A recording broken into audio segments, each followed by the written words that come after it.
Now let's take a deep dive into this big LGBTQ story for today. I'm Kyle Gadraj, and let's queer up the worldview.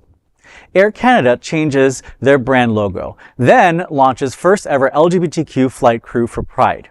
In a historic celebration of Pride Month, Air Canada has taken inclusivity to new heights, literally. The airline launched its first ever flight staffed entirely by a queer crew, marking a groundbreaking moment in Canadian aviation. The flight, proudly shared on Air Canada's social media, was described as, quote, our first all 2SL LGBTQIA+ flight was a heartfelt celebration reflecting our unwavering commitment to inclusivity and equality in the air and on the ground, end quote. For context, the 2S is the acronym that stands for Two-Spirit, an identity held by some Indigenous North Americans who occupy a unique traditional third gender role in their communities.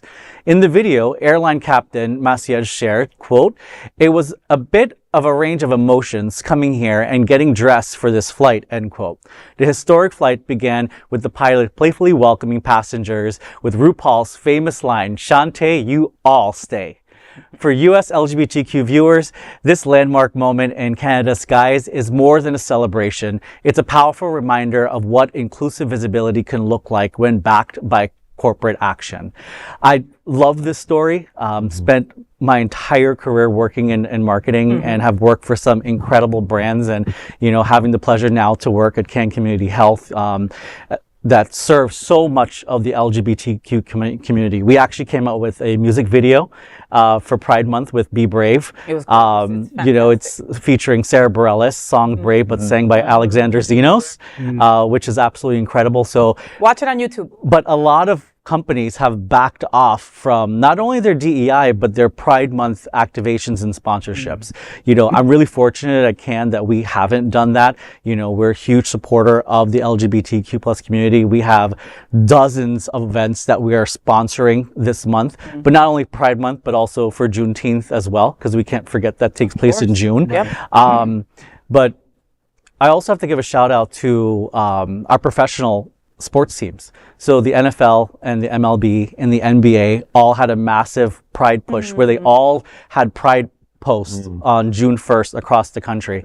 And it was because, we all love basketball. We all love baseball. We all love football, so it's our fans, come from everywhere. And it was really nice to see that perspective where LGBT isn't necessarily represented, but they spoke up for all of us. Yeah, I love this. I mean, Air Canada said, fasten your seatbelts, homos, because queer excellence is cleared for takeoff. Were you a flight attendant in your last life? No, but my friend is, so I just love the verbiage. I love the verbiage, I mean, aside from that was good. That was good. That was good. Aside from being super, super cool, right? This is like such an incredible way to be an ally. This is what allyship is all about, right.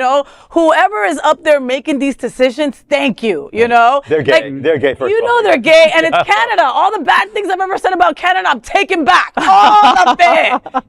I wish somebody would do something like this here. You know what I mean? Yeah. Why, I had seen a post of maybe last year where it was the first time that they had an all-black crew on a Delta Airlines thing. And I thought that was incredible. And I was like, how come it's the first time? So for this, I feel the same way. What a wonderful way to put a bunch of incredible humans together and say, hey, we're going to be the first all LGBTQ flight crew. Let's do this, And then adding the little spin of RuPaul and everything. I mean, I love it. Yeah. It's interesting. Canada's always been, a home for gays. They've had is it the Rainbow Railroad? I believe that for people that wanted to escape up to Canada that were gay, and so they've always accepted, up there. So it's amazing. And then we hear about what Trump wants to do across the border. It's like, oh, that's scary. That's true. I forgot a bunch of people had left to go to Canada. Right. COVID and all that. People were like, F this. I'm leaving the U.S. I'm going to Canada. Yes. So, absolutely. So it's great to see that. I wish we had our corporations here that could do the same. Yeah. But it's kind of sad. I know some of us have said this before. Pride isn't just June. It should be every day of the year. Yeah. And we need corporations that can stand and do that 365 days a year. Yeah. Amen. Thank you, Vaughn. And that is the big LGBTQ story for today. There is no other queer nonprofit media platform like this in the entire world. Support our LGBTQ stories by subscribing and sharing Queer News Tonight.